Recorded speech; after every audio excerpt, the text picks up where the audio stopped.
నమస్తే, welcome to 95 news. ముందుగా బులెటిన్లో హెడ్లైన్స్ చూద్దాం. ముగిసిన తిరుమల తిరుపతి దేవస్థానం పాలక మండలి సమావేశం. పలు కీలక నిర్ణయాలకు ఆమోదం తెలిపిన బోర్డు. కాంగ్రెస్ పార్టీ ఆధ్వర్యంలో అక్రమ మైనింగ్పై ధర్నా కార్యక్రమం. మైనింగ్ నిర్వహిస్తున్న వారిపై ఉన్నతాధికారులు వెంటనే చర్యలు తీసుకోవాలని డిమాండ్. రాష్ట్ర ప్రభుత్వం అక్రమ మద్యం అమ్మకాల ద్వారా లక్షల కోట్ల అవినీతికి పాల్పడుతోందన్న పురంధేశ్వరి. కేంద్రం సిబిఐతో దర్యాప్తు చేయించాలని సిపిఐ రాష్ట్ర కార్యదర్శి రామకృష్ణ డిమాండ్. పార్వతీపురం మన్యం జిల్లాలో క్షుద్ర పూజల ఘటన కలకలం. 4 యువకులను పట్టుకుని దేహశుద్ధి చేసిన గ్రామస్తులు. ఇక ఇప్పుడు బులెటిన్లో డీటెయిల్స్ చూద్దాం. తిరుమల తిరుపతి దేవస్థానం పాలక మండలి సమావేశం ముగిసింది. తిరుమలలోని అన్నమయ్య భవన్లో నిర్వహించిన సమావేశంలో పలు కీలక నిర్ణయాలకు బోర్డు ఆమోదం తెలిపింది. ఈ మేరకు పాలక మండలి సమావేశంలో తీసుకున్న నిర్ణయాలను టీటీడీ చైర్మన్ భూమన కరుణాకర్ రెడ్డి మీడియాకు వెల్లడించారు. టీటీడీ పారిశుద్ధ కార్మికుల జీతాలను 12,000 నుంచి 17,000కు పెంచాలని నిర్ణయించింది. 5,000 మంది పారిశుద్ధ కార్మికులకు జీతాలు పెంచామన్నారు. అలానే టీటీడీ పరిధిలోని కార్పొరేషన్లో విధులు నిర్వహిస్తున్న ఉద్యోగుల జీతాలను ప్రతి సంవత్సరం 3% పెంచేలా, కార్పొరేషన్లో పనిచేసే ఉద్యోగులు అకాల మరణం పొందితే వారికి 2 లక్షల ఎక్స్గ్రేషియా చెల్లించేలా, కార్పొరేషన్లో పనిచేస్తూ ఈఎస్ఐ వర్తించని ఉద్యోగులకు హెల్త్ స్కీమ్ అందించేలా నిర్ణయం తీసుకున్నామన్నారు. ఈ ఉద్యోగస్తుల యొక్క వేతనాలు గత కొన్ని సంవత్సరాలుగా ఒకే రకంగా ఉంటూ ఉన్నాయి. దాన్ని గుర్తించినటువంటి పాలక మండలి ఉద్యోగస్తులను ప్రోత్సహించడంలో భాగంగా వారి వేతనాలలో ఇక నుంచి ప్రతి సంవత్సరం 3% మేర పెంచాలనేటువంటి నిర్ణయాన్ని తీసుకోవటం జరిగింది. తద్వారా దాదాపు 6,000 మంది ఉద్యోగస్తులకు ఇది ప్రయోజనకారిగా ఉండబోతుంది. అలాగే కొన్ని సంవత్సరాలుగా టీటీడీలో వివిధ సొసైటీలలో పనిచేస్తూ ఇప్పుడు కార్పొరేషన్లోకి మారినటువంటి ఉద్యోగస్తులకు వారి పనిని గుర్తిస్తూ ప్రతి 2 సంవత్సరాలకు వాళ్ళ సేవలకు 3% ప్రోత్సాహంగా ఇచ్చేందుకు కూడా నిర్ణయించటం జరిగింది. దీన్ని 2003 అక్టోబర్ నుంచి అమలు పరచాలని నిర్ణయం తీసుకున్నాం. అంతే కూడా గూడూరు, చిల్లకూరు మండలాల్లో అనుమతులు లేకుండా జరుగుతున్న అక్రమ మైనింగ్ను అరికట్టాలని గూడూరు పట్టణంలోని కలెక్టర్ కార్యాలయం వద్ద కాంగ్రెస్ పార్టీ ఆధ్వర్యంలో అక్రమ మైనింగ్పై ధర్నా కార్యక్రమం నిర్వహించారు. ప్రభుత్వానికి వ్యతిరేకంగా నినాదాలు చేశారు.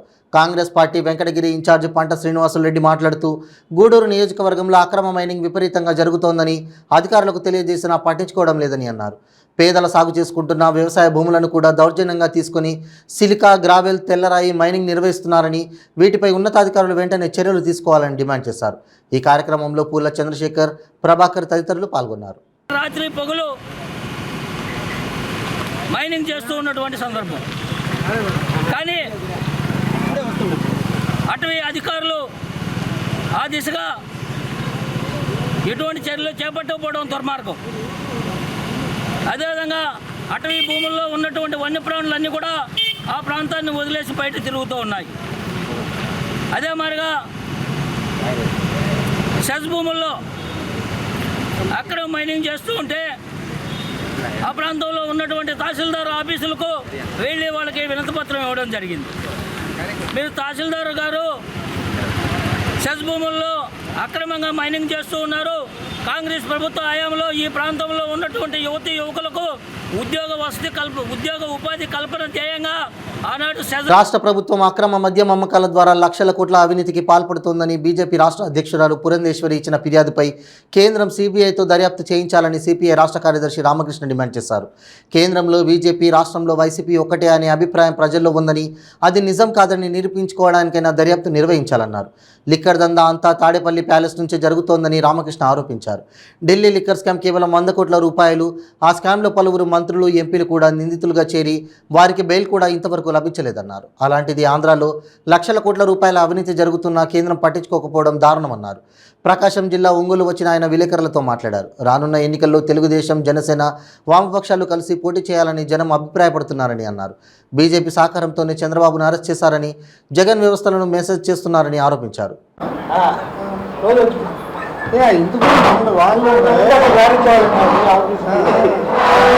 రాష్ట్రంలో మరి జగన్మోహన్ రెడ్డి గారు ఆ స్లోగన్ ఇచ్చాడా లేకపోతే వాళ్ళ పార్టీ ఇచ్చిందా తెలియదు. ఏపీ కోసం జగన్ ఆంధ్రప్రదేశ్ కోసం జగన్మోహన్ రెడ్డి కావాలని ఎవరు కోరారో వాళ్ళే చెప్పాలి. మరి జగన్ కోరుకుంటున్నాడు నాకు ఆంధ్రప్రదేశ్ కావాలంటే దాంట్లో పెద్ద ఆశ్చర్యపడాల్సింది ఏమిలే. ఎందుకంటే నీకు బ్రహ్మాండమైన ఆదాయం వస్తుంది, పట్టపగలు దోచుకుంటా ఉన్నావు. నువ్వు ఇంత దోస్తా ఉన్నా సరే ఎవరు మాట్లాడేవాళ్ళు లేడు, మాట్లాడినా నువ్వు ఖాతరు చేయవు. మేము మాట్లాడుతూనే ఉన్నాము, టీవీలో చూపిస్తూనే ఉన్నారు, పత్రికల్లో రాస్తూనే ఉన్నారు, ఆయన నువ్వేం ఖాతరు చేయడం లేదు. ఆడ కేంద్రంలో నరేంద్ర మోడీ నీ పెదనాయన ప్రధానమంత్రిగా ఉన్నాడు, అతను నిన్ను బాగా కాపాడుతూ ఉన్నాడు, పక్కాగా కాపాడుతూ ఉన్నాడు. మరి ఇప్పుడు బీజేపీ అధ్యక్షురాలు పురంధరేశ్వరి గారే పోయి ఆమె చెప్పింది 1000 కోట్ల రూపాయల అవినీతి జరుగుతూ ఉంది, ఇది ఒక పెద్ద స్కామ్ అని. మరి వాళ్ళకి తెలియదా? వాళ్ళకి బ్రహ్మాండంగా తెలుసు. పవన్ కళ్యాణ్ కూడా అదే చెప్పాడు, కేంద్రంలో ఉన్న వాళ్ళకి అన్ని విషయాలు తెలుసు. మరి తెలిసి ఏమైనా గడ్డి బిక్తా ఉన్నారని నేను అడుగుతాను. నువ్వు ఢిల్లీలో 100 కోట్ల రూపాయల స్కామ్ అంటేనే దాంట్లో తీసుకొని పోయి దాదాపు డిప్యూటీ చీఫ్ మినిస్టర్ని 6 నెలలుగా జైల్లో పెట్టావు. మొన్న ఒక ఎంపీని అరెస్ట్ చేశావు. మరి ఆంధ్ర రాష్ట్రంలో డిజిటల్ పేమెంట్స్ లేకుండా పక్కాగా ఇక్కడ కుంభకోణం జరుగుతూ ఉంది, మద్యం స్కాము, చీప్ లిక్కర్ అమ్ముతూ ఉన్నారు, ఆరోగ్యాలు చెడిపోతూ ఉన్నాయి. బాగా మొత్తం డబ్బంతా కూడా తాడేపల్లి ప్యాలెస్కి వస్తూ ఉంది. మరి ఇవాళ మేము చెప్తే మీరు ఇన్లే. కనీసం పురంధరేశ్వరి మీ పార్టీ ప్రెసిడెంట్ ఆమె వచ్చి లెటర్ ఇచ్చింది కదా, మరి సిబిఐ దర్యాప్తు చేయండి. జగన్మోహన్ రెడ్డికి ఆ డబ్బులు పోతానని నేరుగా అని చెప్పి మేము చెప్తానే ఉన్నాం. కాబట్టి నువ్వు ఎవరి కోసం రావాలనుకుంటున్నావు చెప్పమని అడుగుతా ఉన్నాం. ఈ 4.5 సంవత్సరాల కాలంలో ఈ రాష్ట్రానికి నువ్వు చేసింది ఏమిటో చెప్పమని కోరుతా ఉన్నాం. రాష్ట్రాన్ని 9 లక్షల కోట్ల రూపాయల అప్పుల్లో ముంచావు. రాష్ట్రాన్ని పార్వతీపురం మన్యం జిల్లాలో క్షుద్ర పూజల ఘటన కలకలం రేపుతోంది. అర్ధరాత్రి 12 గంటలు కురుపాం మండలం గోటివాడ గ్రామస్తులు అంతా గాఢ నిద్రలో ఉన్నారు. అదే మంచి సమయంగా భావించి 6 గుర్తు తెలియని వ్యక్తులు గ్రామంలోకి ప్రవేశించారు. అక్కడి నుండి మెల్లగా గ్రామ శివారులో ఉన్న శ్మశానంలోకి ఎంటర్ అయ్యారు. అలా వెళ్ళిన 6 వ్యక్తులు శ్మశానం ప్రాంగణంలో ఒకరి ఎదురుగా ఒకరు నెల మీద కూర్చొని తమతో తెచ్చుకున్న పసుపు, కుంకుమ, కోడిగుడ్లు, పండు మిరపకాయలు, కత్తి, దారం బయటకు తీసేందుకు ప్రయత్నించారు. ఆ తర్వాత కొద్దిసేపటికే సరిగ్గా 12 గంటలకు పూజలు ప్రారంభించారు. దీంతో గ్రామస్తులంతా 6 పట్టుకునే ప్రయత్నం చేశారు. 4 యువకులను పట్టుకుని గ్రామస్తులు దేహశుద్ధి చేశారు. రంగప్రవేశం చేస్తున్న పోలీసులు ఆ 4 అదుపులోకి తీసుకుని విచారిస్తున్నారు.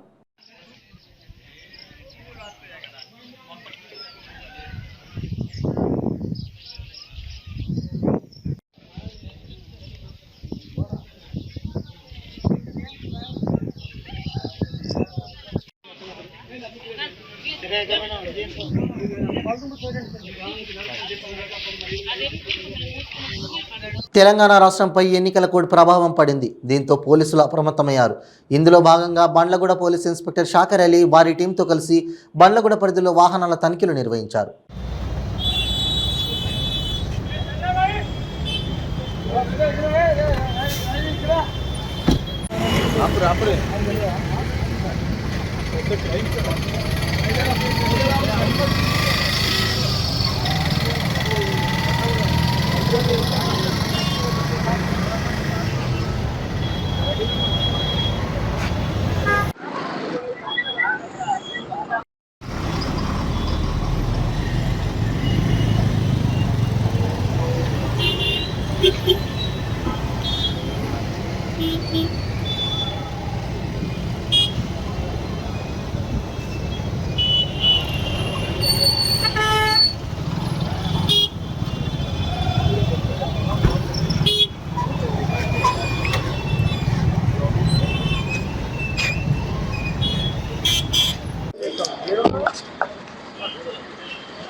లైట్ ఇక్కడ లైట్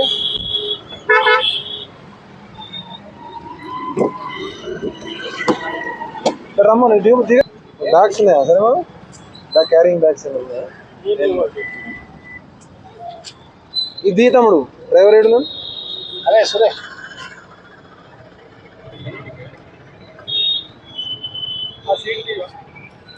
కొద్ది బండిది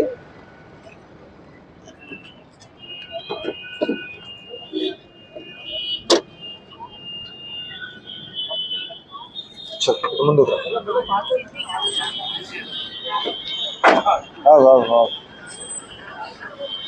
డాష్ బోర్డ్ ఓపెన్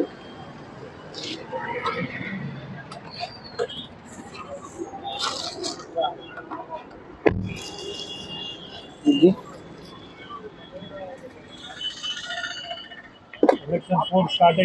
అదే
సంగారెడ్డి జిల్లా నారాయణఖేడ్ పట్టణంలో మేరీ మట్టి మేరా దేశ్ కార్యక్రమంలో భాగంగా బీజేపీ ఆధ్వర్యంలో స్థానిక హనుమాన్ మందిర్ నుండి రాజీవ్ చౌక్ వరకు ర్యాలీ నిర్వహించారు.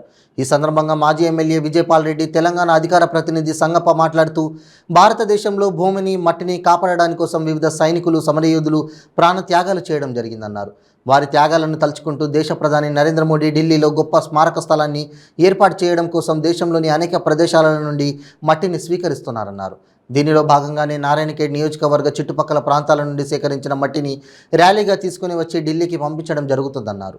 వీళ్ళందరికీ నేను అభినందిస్తున్నాను. ఈ దేశభక్తుల సంఖ్య ఎంతెంత పెరిగితే ఈ దేశం అంతా సురక్షితంగా ఉంటుందనేది మనం ఎన్నడూ మరవద్దు. మరి దానికన్నా ముఖ్యమైన విషయం, ఈనాడు మనం అందరము జీవిస్తున్నాము, బ్రతుకుతున్నాము, క్షేమంగా మన కుటుంబాలతోని మన సమాజంలో గౌరవంగా మనం నిలబడగలిగినామంటే ఇది మన కొరకు త్యాగం చేసిన గొప్ప వాళ్ళను మరవద్దనేది మాత్రము ఎన్నడూ ఎవరం కూడా మరవద్దని, అది ఎల్లప్పుడూ మన హృదయంలో ఆ మాట ఉండాలని మనవి చేస్తున్నాను. మన దురదృష్టము, మన భారతదేశము స్వాతంత్రం పొంది 75 సంవత్సరాలు దాటినా ఇప్పటి వరకు ఈ మహనీయుల కొరకు ఇప్పటి వరకు పాలించిన పాలకులు ఎవ్వరూ కూడా వాళ్లకు తగిన నివాళీలు అర్పించే విధంగా ఒక స్తూపాన్ని నిలవెట్టకపోవడము శోచనీయమైన. ఈనాడు భారతీయ జనతా పార్టీ ఆధ్వర్యంలో ప్రధానమంత్రి గౌరవనీయులు నరేంద్ర మోడీ గారి నాయకత్వంలో ఈనాడు పూర్తి స్తూపము మనము ఢిల్లీలో నిర్మించుకోగలుగుతున్నామంటే ఇది మనమందరం గర్వపడవలసిన విషయము. అయితే మన స్వాతంత్రాన్ని ఏదో మనం సాధించుకున్నామంటే అది చివరి ఘట్టం కాదు.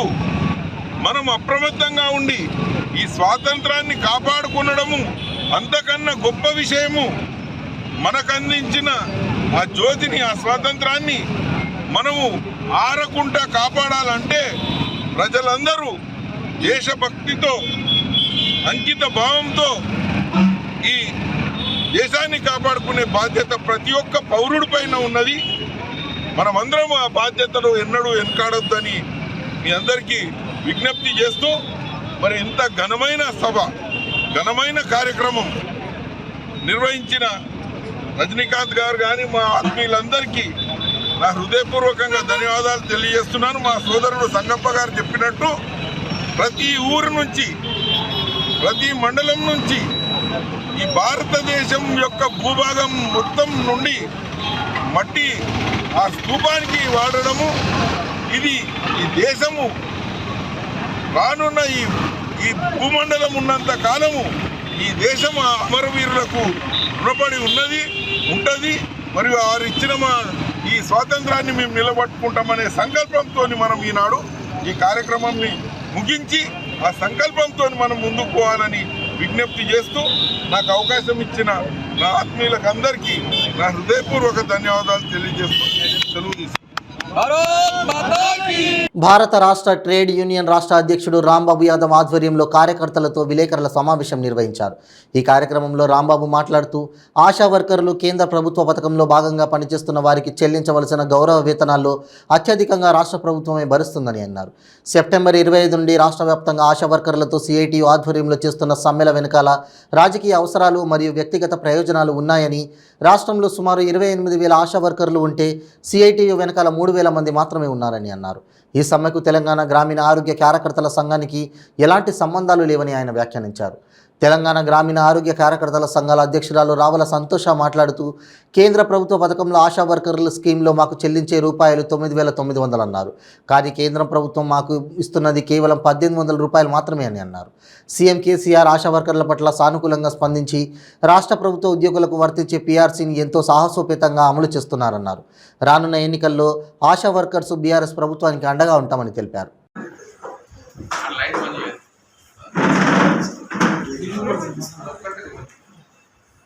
బీఆర్టీయూ ఆశా యూనియన్ అనుబంధ రాష్ట్ర అధ్యక్షురాలు. మా ఆశాల విషయానికి వస్తే మేము 2006లో సెంట్రల్ గవర్నమెంట్ స్కీమ్లో భాగంగా నియమించడం జరిగింది.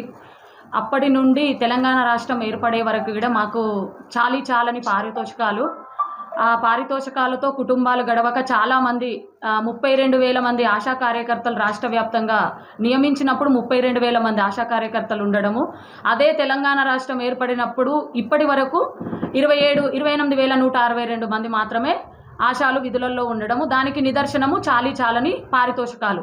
ఆ ఇస్తున్న చాలని పారితోషికాలు కూడా 4-5 నెలలకు ఒక్కసారి ఇవ్వడము వలన వీళ్ళు ఆశా కార్యకర్తలు విధులు నుండి తప్పుకోవడం జరిగింది. తెలంగాణ రాష్ట్రం ఏర్పడిన తర్వాత మమ్మల్ని మా సేవల్ని గుర్తించి బీఆర్ఎస్ ప్రభుత్వం ఏర్పడిన తర్వాత మన గౌరవ ముఖ్యమంత్రి గారు మాత్రమే మమ్మల్ని మా సేవల్ని గుర్తించి ఇటు ప్రజలకి అటు వైద్య ఆరోగ్య శాఖకి మధ్య వారధులుగా పనిచేస్తున్న మా అవసరాలు ప్రజలకి చాలా ఉన్నాయని ఎప్పటికప్పుడు ప్రజల అవసరాలకు అనుగుణంగా పెరుగుతున్న జబ్బులకు అనుగుణంగా మాకు శిక్షణలు ఇప్పిస్తూ ప్రజలకు ఇంకా చేరువ చేయాలి అనే ఉద్దేశంతో మమ్మల్ని మా సేవల్ని గుర్తించి 2017లో మమ్మల్ని క్యాంప్ ఆఫీస్కు పిలిపించుకొని ఇస్తున్న పారితోషకాలను, అసలు మాకు ఇస్తున్న పారితోషకాలు ఏంటి, ఎంతవరకు వస్తున్నాయి, ఏం పనులు చేస్తున్నామని మాతో చర్చించి మమ్మల్ని అడగడం జరిగింది. మాకు 3,000 ఇస్తే చాలు అని చాలా సంతోషంగా చెప్పిన మాకు ఆ రోజు 6,000 రూపాయల పారితోషికం చేయడం జరిగింది. మరలా అదే సంవత్సరం సెప్టెంబర్ నెలలో 7,500 రూపాయల పారితోషికం పెంచడం జరిగింది. 2020 అసెంబ్లీ సాక్షిగా అసెంబ్లీలోనే మళ్ళీ మమ్మల్ని ప్రభుత్వ ఉద్యోగస్తులకు వర్తించే పీఆర్సీ పరిధిలోకి తీసుకురావడం, ఒక సెంట్రల్ స్కీమ్లో భాగమైన మమ్మల్ని ఉద్యోగులకు వర్తించే పీఆర్సీ స్థాయిలోకి తీసుకొచ్చి మమ్మల్ని ఒక ఉద్యోగస్తులాగా గుర్తించడము చాలా సంతోషం వ్యక్తం చేస్తూ, మా ప్రజల బాధ్యత మీది, మీ బాధ్యత మాది అని చెప్పేసి సీఎం గారు మాకు ఆ రోజు చెప్పిన మాటని ఎప్పటికప్పుడు మమ్మల్ని గుర్తుపెట్టుకొని తన గుండెల్లో పెట్టుకొని ఆశాలని గుర్తు చేయడము, ఎవరికి ఏం చేసినా మొదటగా ఆశాలు అంటూ ఆశాలను గుర్తిస్తూ మా సేవల్ని గుర్తించడం జరుగుతుంది. అలాగే ప్రభుత్వ ఉద్యోగులకు వర్తించే మెటర్నిటీ లీవ్, వేతనంతో కూడిన ప్రసూతి సెలవులను కూడా ఆశా కార్యకర్తలకు వర్తింపజేయడము చాలా సంతోషకరమైన విషయము. ఇంకొకటి, మేము రాసే రిజిస్టర్ కావచ్చు, మేము చేసే పనులు కావచ్చు, ఒకప్పుడు అసలు మేము చేసే ప్రోగ్రామ్స్ సెంట్రల్ గవర్నమెంట్ ద్వారా మేము చేస్తున్న పనులు అంటే ప్రోగ్రామ్స్ వైద్య ఆరోగ్య శాఖలో నిర్వహించే ప్రోగ్రాంలు 16 రకాల ప్రోగ్రామ్స్ ఉన్నాయి. స్టేట్ గవర్నమెంట్ నుంచి మేము చేసేవి 4 రకాల ప్రోగ్రామ్స్ ఉన్నాయి. సెంట్రల్ గవర్నమెంట్ నుంచి మాకు వచ్చే ఫండ్స్ పారితోషకాలు 1,800 రూపాయలు, స్టేట్ గవర్నమెంట్ ఇచ్చేది మిగతా అమౌంట్ కలుపుకొని 9,900 రూపాయలు మాకు పీఆర్సీతో కలుపుకొని ఇవ్వడం జరుగుతుంది. అందులో 9,750 రూపాయలు మా పారితోషకాలు, మాకు ఇచ్చిన మొబైలు, దానికి సిమ్ముకు సంబంధించిన బ్యాలెన్స్ వేయించుకోవడానికి 150 రూపాయలు జమ చేసి 9,900 బిల్లుతో సంబంధం లేకుండా. ఒకప్పుడు ఒక గర్భిణి, ఒక డెలివరీ, వ్యాక్సినేషను అంటూ కొన్ని కార్యక్రమాలు చేసినప్పుడే మాకు పారితోషికం వచ్చేది. కానీ ఇప్పుడు బిల్లుతో సంబంధం లేకుండా ప్రతి ఆశా అకౌంట్లో 1వ తారీఖున 9,900 రూపాయలు జమ చేయడం జరుగుతుంది. గత ప్రభుత్వాలకి ప్రస్తుతం బీఆర్ఎస్ ప్రభుత్వం వచ్చిన తర్వాత మా భవిష్యత్తు ఏంటి అన్నది ప్రతి ఒక్క ఆశా కార్యకర్తకు తెలుసు. అందుకు నిదర్శనం బీఆర్ఎస్ పార్టీ, మన గౌరవ ముఖ్యమంత్రి గారు. మునులపూడి సర్పంచ్ పత్తి వెంకటరమణారెడ్డి ఆధ్వర్యంలో జగనన్న సురక్ష కార్యక్రమం నిర్వహించారు. ఈ కార్యక్రమంలో ప్రతి పేదవాడికి ఉచిత వైద్యం అందాలని, ప్రతి పేదవాడు అనారోగ్యంతో బాధపడకూడదని ముఖ్యమంత్రి వైఎస్ జగన్మోహన్ రెడ్డి ఆదేశాల మేరకు, కోవూరు ఎమ్మెల్యే నల్లపురెడ్డి ప్రసన్నకుమార్ రెడ్డి ఆదేశాల మేరకు ఈ కార్యక్రమంలో సుమారు 800 మంది పేషెంట్లకు ఉచిత వైద్యం అందించామన్నారు. పేద ప్రజల మనసుల్లో చిరస్థాయిగా నిలిచిన ఒకే ఒక ముఖ్యమంత్రి వైఎస్ జగన్మోహన్ రెడ్డి అని పిలుపునిచ్చారు. రానున్న 2024 ఎలక్షన్లో మరల ముఖ్యమంత్రి జగనే కావాలని, పేద ప్రజలకు ఇలాంటి సేవలు మరెన్నో చేకూర్చాలని కోరుకుంటున్నామన్నారు.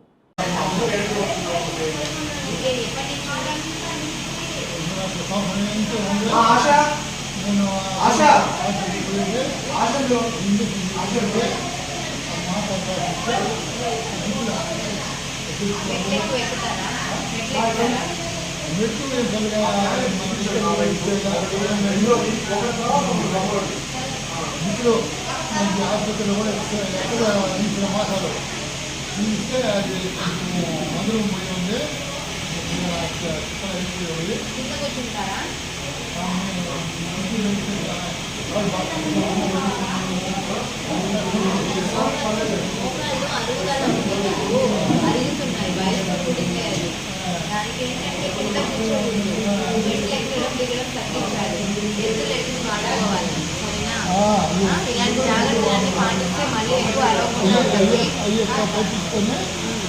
బీపీ షుగర్లు ఏమైనా ఉన్నాయా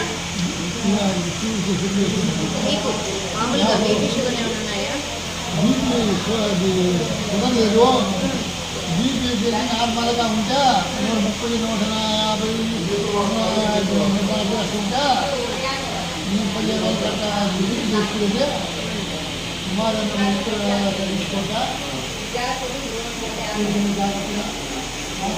పంచాయతీలో జగనన్న ఆరోగ్య సురక్షలో భాగంగా మనకు 7వ గ్రామ పంచాయతీగా సచివాలయంగా నిర్ణయించారు. ఈరోజు ఉదయం 9 గంటల నుంచి గ్రామస్తులు భారీగా వచ్చి ఈ ఆరోగ్య సురక్ష కార్యక్రమాల్లో పాల్గొన్నారు.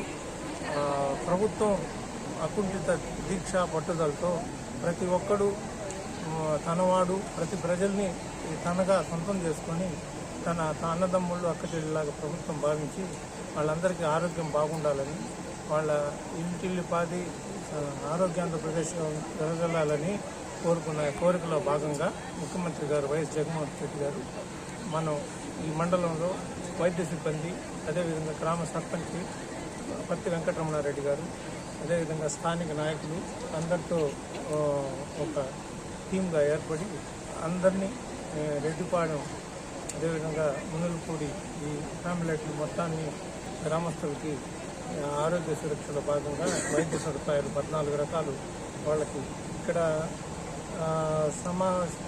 చేసే ఆరోగ్య టెస్టులు చేస్తూ ఇంకేదైనా రెఫరల్ చేయాల్సి ఉంటే జిల్లా స్థాయిలో వాళ్ళకి ఏ రకంగా వాడి పూర్తి ఆరోగ్య అవుతాడో ఆ రకంగా చేసేదానికి టెస్టులు, మందులు, ఈసీజీ, జలుబు దగ్గర నుంచి గుండె జబ్బు, క్యాన్సర్ దాకా అన్ని వ్యాధుల్ని పరిశీలించి పరీక్షించి వైద్యం అందిస్తున్నది. దాంట్లో భాగంగా ఈరోజు ఇక్కడ మునులపూడి గ్రామంలో చేస్తున్నాం. ఇక్కడికి వచ్చి ఈ సమాచారాన్ని మీ అందరికీ తెలియజేసేందుకు ఇది అదృష్టంగా భావిస్తున్నాను. కృతజ్ఞత. ఎంపీడీఓ బుచ్చిరెడ్డిపాలెం మండలం ముల్లపూడి గ్రామ పంచాయతీలో జగనన్న ఆరోగ్య సురక్ష కార్యక్రమం అనేది జరుగుతుంది. సో మనం ఇది 7వ క్యాంప్ ఈ రోజుకి బుచ్చిరెడ్డిపాలెం మండలంలో జరుగుతున్న 7వ క్యాంప్ ఇది. అన్ని క్యాంపులు చాలా బాగా జరిగాయి అండ్ ఇవాళ ముల్లపూడిలో కూడా చాలా బాగా జరిగింది క్యాంపు. ఇక్కడ మన ఎంపీడీఓ గారు కానీ వాళ్ళ టీం కానీ పేషెంట్స్ అందరినీ బాగా మొబిలైజ్ చేసి ఇవాళ ఇప్పటికే ఒక 400 ఓపీ దాకా చూడడం అనేది జరిగింది. అండ్ ఇక్కడ మన గ్రామ సర్పంచ్ వెంకటరమణారెడ్డి గారు కూడా అతను బాగా చాలా ఇన్వాల్వ్ అయ్యి అండ్ ఈ అరేంజ్మెంట్స్ అన్ని చాలా బాగా చేయడం జరిగింది. అండ్ ఇలాగే మిగతా క్యాంపులు కూడా బాగా జరగాలని కోరుకుంటూ ఈ వైద్యానికి పిల్లలు కానీ పెద్దలు కానీ ప్రతి ఒక్కరికి కూడా ఈ గ్రామం నుంచి ఏ సదుపాయం ఉన్నా బాగలేని వాళ్ళకి కూడా ఇక్కడ చూసి అలాగే ఇక్కడ ఇవ్వాల్సిన మందులు అలాగే కంటి వైద్యం కానీ ఏదైనా కూడా గుండె జబ్బు కానీ ఏదైనా చూసి ఇక్కడ లేనివన్నీ కూడా బరవయ్యి నెల్లూరు పంపిస్తున్నాం. ఇది జగనన్న చేసే ప్రతి ప్రోగ్రాంలో కూడా అందరికి కూడా గ్రామంలో మంచి పని. అలాగే ఇక్కడ మా కోవూరు కాన్స్టిట్యూషన్ నుండి మా ఎమ్మెల్యే గారు ఈ మధ్య గడప ప్రోగ్రాంలో కూడా అందరికీ వైద్యము, విద్య, అలాగే గ్రామంలో ప్రతిదీ కూడా మంచి అభివృద్ధి చేయాలని మా ఎమ్మెల్యే ప్రసన్న ఎప్పుడూ ముందుకు వస్తాడు. అలాగే మా గ్రామం తరఫు నుంచి కూడా అన్నకు కూడా మరొకసారి ధన్యవాదాలు చెప్తాను. ఎందుకంటే గడప ప్రోగ్రాంలో జగనన్న ఎన్నో ఎదురు దెబ్బలు తగిలాయి. చాలా తల్లి లేని పిల్లకాయలకు కానీ, అలాగే ఈ వికలాంగులకు కానీ, అలాగే కొంతమందికి వాళ్ళకి ఎలక్ట్రానిక్ సైకిల్ తీసుకోవడం కానీ, అలాగే మళ్ళీ తల్లిదండ్రులని పిల్లకాయలకి అనాథులు ఉన్న వాళ్ళకి కొంత డొనేషన్ ఇచ్చి, అలాగే నల్లపరెడ్డి శ్రీనివాసరెడ్డి షష్ఠబుల్ తరఫు నుంచి ఎంతోమందిని ఆదుకున్నాడు. అలాగే మా గ్రామంలో కూడా చాలామందిని ఆదుకున్నాడు. అలాగే ఇక్కడికి వచ్చిన డాక్టర్లకు కానీ, అలాగే మా గ్రామస్తులకు కానీ అందరికి కూడా ధన్యవాదాలు. నెల్లూరు జిల్లా బుచ్చిరెడ్డిపాలెం మండలం మునులపూడి విలేజ్లో గ్రామంలో జరిగిన జగనన్న ఆరోగ్య సురక్ష. ఈ సురక్షలో అలాగే కార్యకర్తలు, తహసీల్దార్ గారు, ఎంపీడీఓ గారు, అలాగే డాక్టర్స్ మరియు సచివాలయ సిబ్బంది, వాలంటీర్స్, అలాగే రథసారులు, ఉప సర్పంచి, సీనియర్ నాయకులు, వైఎస్ఆర్ పార్టీ అభిమానులు, అలాగే మరియు పత్రికా విలేకరులు, అలాగే మరి మా గ్రామంలో ఉండే ప్రతి ఒక్కరూ కూడా ధన్యవాదాలు. అలాగే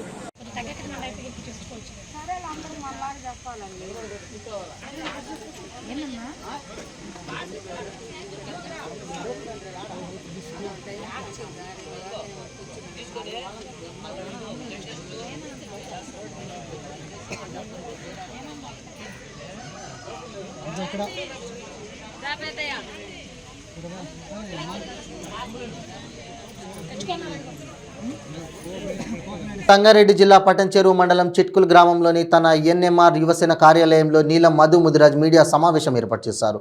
పటంచెరు ఎమ్మెల్యేగా గెలవడం నా లక్ష్యం.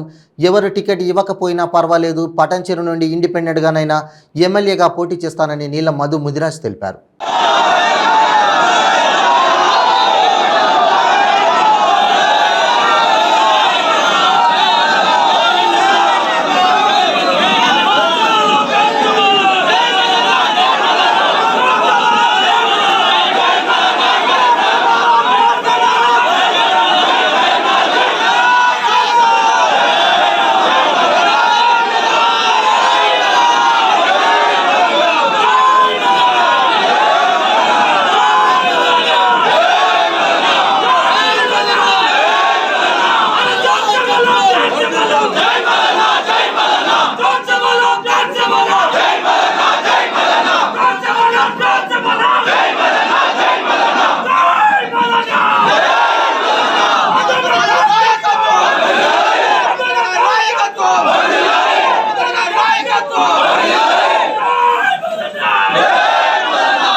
బులెటిన్ ముగించే ముందు హెడ్లైన్స్ మరోసారి.